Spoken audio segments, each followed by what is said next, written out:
4 पीढ़ियां गुजर गई, लेकिन उस ठेले वाले से अगर आप पूछोगे तो आपको पता चलेगा कि आज भी उसके 4 रुपए 5 रुपए की चाय बिकती है और आज भी ठेले वाले के घर में सर्वाइवल के लिए सोचना पड़ता है। एक इंसान की 3 पीढ़ियां गुजर गई, लेकिन सफलता नहीं आई, और एक बच्चे ने 5 से 6 साल के अंदर उसी चाय के बिजनेस से करोड़ों का व्यापार खड़ा कर दिया, करोड़ों का एम्पायर खड़ा कर दिया।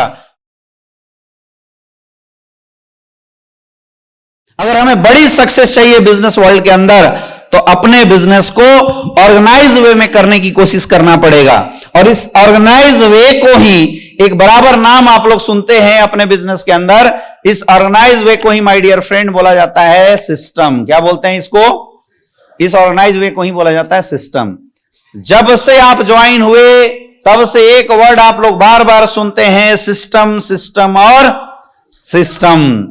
अपलाइन हमेशा ये शब्द आपके सामने न जाने कितनी बार आपसे बोलता होगा, सिस्टम के अनुसार काम करो, सिस्टम की बात को फॉलो करो। यार वो अनसिस्टमेटिक है, ऐसा वर्ड सुना है नहीं सुना है?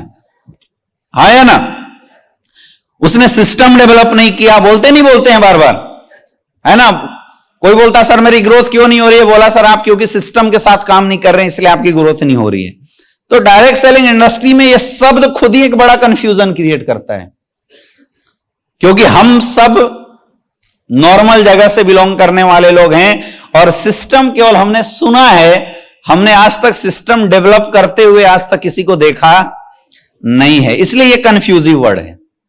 एक डॉक्टर अगर सिस्टम डेवलप कर लेता है तो एक बहुत बड़े हॉस्पिटल का मालिक बन जाता है, और अगर उस डॉक्टर के पास सिस्टम डेवलप नहीं हो पाता है तो वो डॉक्टर किसी हॉस्पिटल में नौकरी करता रह जाता है। टैलेंट सेम है, टैलेंट सेम है। या आपने देखा होगा कि आपके लोकल एरिया में डॉक्टर एक छोटा सा रूम लेके मात्र एक कंपाउंडर रखते हैं और कंपाउंडर नंबर लगाता है, डॉक्टर अंदर बैठे रहते हैं, डॉक्टर के पास पेशेंट भेजता है, वो डॉक्टर पेशेंट देखता है, पर्ची लिखता है और 200-500 रुपए फीस लेता है। हाँ या ना? और पिछले कई सालों से वो डॉक्टर लोगों को ट्रीटमेंट दे रहा होता है और अच्छी ट्रीटमेंट देता है, सस्ते में बहुत अच्छा इलाज लोगों का करता है, लेकिन आज भी वो डॉक्टर बेचारा 20,000, 50,000, 1 लाख, 2 लाख में ही अपनी जिंदगी पूरा गुजारता रहता है। टैलेंट है उसके अंदर, तभी तो पेशेंट सही कर रहा है, लेकिन उसने कभी भी डॉक्टरी का एक सिस्टम नहीं डेवलप किया जिसकी वजह से उसके हाथ में अचीवमेंट बहुत छोटी आई। एक चाय बेचने वाले को आपने देखा होगा, आपके गली मोहल्ले चौराहे पे एक चाय बेचने वाला चाय की टपली लगाता है, चाय का ठेला लगाता है, और कमाल की बात यह है कि पहले उसका दादा ठेला लगाता था, फिर उसके पापा ने ठेला लगाया, अभी वो ठेला लगाता है, और कुछ दिन पहले से उसका छोटा जो मुन्नू है या चुन्नू है, चुन्नू ने भी चाय के ठेले को ज्वाइन किया है और आज वो भी चाय का ठेला लगाना सीख रहा है। 4 पीढ़ियां गुजर गई, लेकिन उस ठेले वाले से अगर आप पूछोगे तो आपको पता चलेगा कि आज भी उसके 4 रुपए 5 रुपए की चाय बिकती है और आज भी ठेले वाले के घर में सर्वाइवल के लिए सोचना पड़ता है। 3 पीढ़ियां 4 पीढ़ियां गुजर गई, लेकिन वही एक लड़के ने चाय का ठेला लगाया लॉकडाउन से थोड़े दिन पहले, और उसने चाय के ठेले का नाम दिया MBA चाय वाला। मेरे भाई वो भी दूध से ही चाय बनाता था, दूध लेके जाता था, वही कढ़ाई, उसके अंदर चाय खोल के वो दूध डालता होगा, चाय बना के लोगों को जा जाके सर्व किया करता था। लेकिन उसके दिमाग में ये बात थी कि बेसिक तो करना ही है, साथ में एक स्ट्रॉन्ग सिस्टम डेवलप करना है।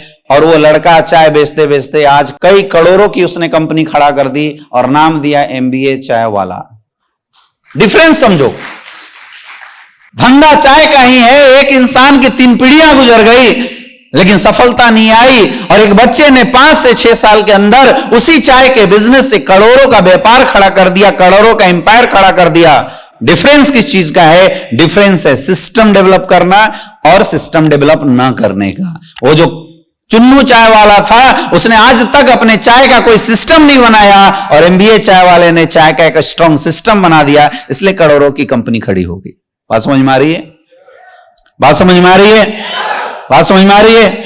आपने देखा होगा कपड़े का एक व्यापारी जो आपके एरिया में है, वो दुकान लगा के 20 से 30 लाख का माल उसमें रखता है, और जब प्रोडक्ट खत्म होता है फिर भरवाता है, और पिछले कई सालों से उसका व्यापार चल रहा है, लेकिन आज भी उसकी महीने की एवरेज इनकम पूछो तो आपको 20,000, 50,000, 60,000, 1 लाख, 1.5 लाख रुपए का एवरेज आपको सक्सेस रेट बताता है।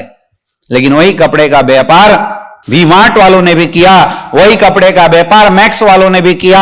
इन लोगों ने एक सिस्टम डेवलप किया। आज के डेट में उसका कोई मालिक किसी दुकान में नहीं बैठता, हर जगह उसने वी मार्ट की फ्रेंचाइजी खुलवाई, हर जगह उसने मैक्स की फ्रेंचाइजी खुलवाई, हर जगह बिग बाजार की फ्रेंचाइजी खुली, वहां पे उसने एम्प्लॉय रखा, बेच कपड़ा ही रहे हैं, लेकिन आज उसी कपड़े के मॉल से करोड़ों नहीं अरबों की इनकम आती है। यह फर्क पड़ता है मेरे दोस्त सिस्टम और विदाउट सिस्टम काम करने का। इसकी वैल्यू को समझो। वैसे डायरेक्ट सेलर में भी दो कैटेगरी होती है। एक वो डायरेक्ट सेलर होते हैं जो प्रोफेशनल डायरेक्ट सेलर होते हैं, और एक वो डायरेक्ट सेलर होते हैं जो अनप्रोफेशनल डायरेक्ट सेलर होते हैं। मेरे दोस्त, अगर आप आज भी अनप्रोफेशनल डायरेक्ट सेलिंग कर रहे हैं, आपका काम करने का तरीका आज भी अनप्रोफेशनल तरीके से है, तो याद रखना आप केवल कमा खा लोगे, बस जिंदगी नहीं बदल सकते।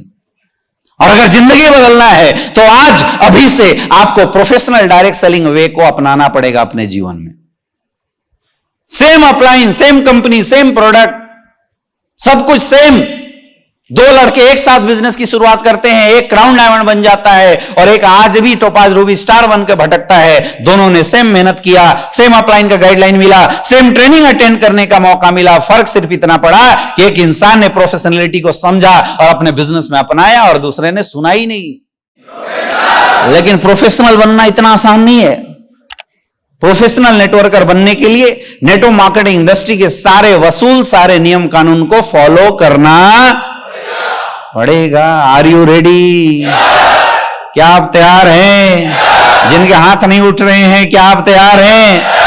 सारे रूल्स, नियम कानून को आपको फॉलो करना पड़ेगा। Are you ready? इसीलिए बार बार बोला जाता है सिस्टम को फॉलो करना सीखो। सिस्टम फॉलो करने का मतलब है प्रोफेशनल डायरेक्ट सेलिंग करना सीखो, क्योंकि जब आप प्रोफेशनल डायरेक्ट सेलिंग शुरू कर देते हैं तो आपकी स्पीड कई गुना बढ़ जाती है। अब ये सिस्टम क्या है? System is as a aeroplane. कोई आदमी पैदल अगर वाराणसी जाएगा तो 1 सप्ताह 15 दिन में पहुंचेगा, लेकिन वही अगर किसी रिक्शे से जाए तो 10 दिन में पहुंच जाएगा, बाइक से जाए तो 3-4 दिन में पहुंच जाएगा, गाड़ी से जाए तो 1 दिन में पहुंच जाएगा, और एरोप्लेन पकड़ ले तो डिस्टेंस सेम है, सेम डेस्टिनेशन है, लेकिन सक्सेस रेट में डिफरेंस आ गया, क्योंकि सिस्टम में दम अलग अलग था। पैदल दम कम लगा, थोड़े और ऊपर गए तो उसकी इंजन में थोड़ा और दम था, एरोप्लेन में सबसे ज्यादा दम था, इसलिए पहुंच गया। और सबसे मजे की बात, खास बात, एरोप्लेन में लंगड़ा बैठे तो कितने दिन में पहुंचेगा, अंधा बैठे तो, बिना बुद्धि वाला बैठ जाए तो पहुंचेगा नहीं पहुंचेगा। यानी काबिलियत किसमें है? सिस्टम में है। काबिलियत इंसान में नहीं है, काबिलियत किसमें है? सिस्टम में है। अपनी बुद्धि कहां तक लगाना है? अपनी बुद्धि लगाना है टिकट कटा के बोर्डिंग गेट तक पहुंचने में। उससे पहले भटक जाओगे तो फ्लाइट छूट जाएगी। यस या नो? तो ये ट्रेनिंग आपको बोर्डिंग गेट पे लाने तक का रास्ता बता देगा। इस ट्रेनिंग के माध्यम से हम आपको इतना बता देंगे कि आपको बोर्डिंग गेट पे पहुंचना, बस फर्क सिर्फ इतना रहेगा कि लंगड़े को पहुंचने में 1 घंटा लग जाएगा, जिसका पैर है वो 5-10 मिनट में अंदर पहुंच जाएगा। जो कम बुद्धि वाला उसको पूछ पूछ के जाना पड़ेगा तो उसको 2 घंटा लग जाएगा। लेकिन कंफर्म है बोर्डिंग गेट के बाद का जो सफर होगा वो सबके लिए बराबर होगा। यानी सिस्टम में पहुंचने तक का जो सफर है, केवल जो मुश्किल है मेरे दोस्त वो सिस्टम में पहुंचने तक के सफर की मुश्किलात है। उसके बाद का जो सफर है वो बहुत ही आसान होने वाला है। तो क्या आप सिस्टम को फॉलो करने के लिए तैयार हैं? तो मेरे दोस्त, सिस्टम से डायरेक्ट सेलिंग कैसे किया जाता है उसके कुछ तरीके हैं, वो आज मैं आपको बताऊंगा। डायरी पेन ओपन करके लिख लो, और यहां से जाने के बाद फॉलो करके और अपनी टीम को फॉलो करवा देना। गारंटेड 1 साल के अंदर डायमंडशिप आपके कदमों में होगी।